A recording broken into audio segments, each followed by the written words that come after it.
Di dunia kripto yang serba cepat, kadang-kadang ada pemain raksasa baru yang muncul seolah-olah, ya entah dari mana. Nah, hari ini kita bakal kupas tuntas salah satunya, Hyperliquid. Nama yang mungkin baru Anda dengar, tapi ternyata sudah menguasai panggung perdagangan. Oke, kita mulai dengan angka yang bikin kaget. 73%. Itu pangsa pasar Hyperliquid dari semua volume perdagangan perpetual terdesentralisasi. Jadi ini bukan sekedar pemain besar. Ini sih yang menguasai pasar. Dan tentu saja, dominasi sebesar itu, ya duitnya juga gede. Kita ngomongin 800 juta dolar. Ini pendapatan tahunan mereka loh. Angka segini bikin mereka jadi salah satu protokol paling profitable di seluruh industri kripto. Gila kan? Nah, ini dia pertanyaan utamanya kan. Gimana caranya platform yang tahun lalu aja kayaknya belum ada, sekarang bisa sedominan ini? Apa sih rahasianya? Yuk kita bongkar bareng-bareng. Oke, kita mulai dari bagian pertama ya. Mesin pertumbuhannya yang super kenceng. Pertumbuhan gila-gilaan ini jelas bukan kebetulan. Ada strategi yang jitu banget di baliknya. Dan kita bakal lihat sekarang. Nah, ini yang bikin Hyperliquid pintar banget. Coba kita lihat deh. Di satu sisi ada CEX. Cepet, likuiditasnya banyak, tapi ya kita titipin aset kita ke mereka. Di sisi lain ada DEX, di mana kita pegang kendali penuh atas aset kita, tapi seringnya lelet.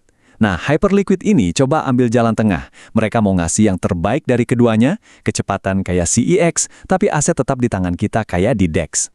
Terus gimana caranya mereka narik trader? Ya ini dia resepnya. Biayanya murah banget, likuiditasnya juga dalam. Tapi, nah ini dia kuncinya. Mereka itu paling cepat kalau soal listing aset-aset baru yang lagi viral. Kayak token PAM atau Trump kemarin, mereka bisa listing beberapa jam lebih dulu dari bursa besar lainnya. Ini langsung bikin reputasi kalau mau cari koin baru yang lagi heboh, ya ke Hyperliquid. Oke, jadi kita udah tahu apa yang bikin mereka tumbuh pesat. Sekarang, kita masuk ke bagian kedua. Kita bedah gimana teknologinya bekerja. Sebenarnya, mesin di baliknya itu kayak gimana sih? Kok bisa sekenceng itu? Jantung dari semua ini namanya Hypercore. Penting buat diingat, ini bukan blockchain buat macam-macam ya. Anggap aja ini kayak mobil F1 yang dibikin khusus buat satu hal doang, ngebut.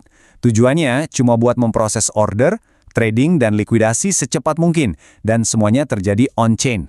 Nah, ini inovasi mereka yang menurut saya jenius. Arsitektur blok ganda. Bayangin aja jalan tol. Ada jalur cepat buat para trader yang butuh konfirmasi super cepat, cuma 1 detik. Terus ada jalur kargo buat para developer yang mau deploy aplikasi kompleks. Jalur ini lebih lambat, tapi kapasitasnya jauh lebih besar. Dengan begini, trader nggak akan keganggu sama developer. Dua-duanya jalan barengan, nggak tabrakan. Hasilnya, ya ini performa yang bener-bener gila. Mereka bisa memproses sekitar 200.000 order per detik. Semuanya on-chain. Angka ini udah setara sama sistem keuangan tradisional loh. Tapi bedanya, ini semua transparan dan bisa diaudit siapa aja. Tapi tentu aja kecepatan setinggi ini pasti ada harganya. Ada trade-off-nya. Jadi di bagian ketiga ini, kita bakal ngomongin soal perdebatan desentralisasinya. Kita lihat sisi kritisnya juga biar seimbang. Nah, ini pertanyaan yang paling sering dilempar di komunitas. Dengan kecepatan dan kontrol segitu, apa benar ini masih bisa dibilang terdesentralisasi? Jangan-jangan mereka mengorbankan prinsip desentralisasi demi performa? Oke, kita coba lihat dari dua sisi ya, biar adil. Di sisi positifnya semuanya transparan on-chain, dan yang paling penting, dana kita ya kita sendiri yang pegang. Tapi di sisi lain, ada beberapa hal yang bikin orang khawatir. Pernah ada satu kejadian namanya insiden jelly, di mana validatornya turun tangan buat ngembalikin transaksi yang mereka anggap manipulatif. Nah, tindakan kayak gini kan langsung bikin orang bertanya-tanya, loh, kok bisa diintervensi? Netralitasnya di mana? Selain itu, ada juga isu soal konsentrasi stake di beberapa validator aja, plus ada bagian dari kode node-nya yang ternyata nggak open source. Kutipan ini benar-benar merangkum masalah utamanya. Jadi, jawabannya itu penting banget. Karena itu bakal nentuin gimana kita sebagai pengguna ngelihat sistem ini. Apakah ini infrastruktur yang netral dan nggak bisa diubah-ubah seenaknya? Atau ini lebih kayak platform yang dikelola secara aktif? Dua-duanya punya plus minus, tergantung perspektif kita. Oke, cukup soal debatnya. Sekarang kita lanjut ke bagian keempat. Kita lihat gimana semua kesuksesan platform ini nyambung ke token mereka, yaitu HYPE. Karena di baliknya ada model ekonomi yang, wah, kuat banget. Grafik ini ngejelasin semuanya dengan simpel banget. Lihat deh, 92%, hampir semua fee yang didapat platform ini dipakai buat satu hal, beli lagi token HYPE mereka dari market, setiap hari.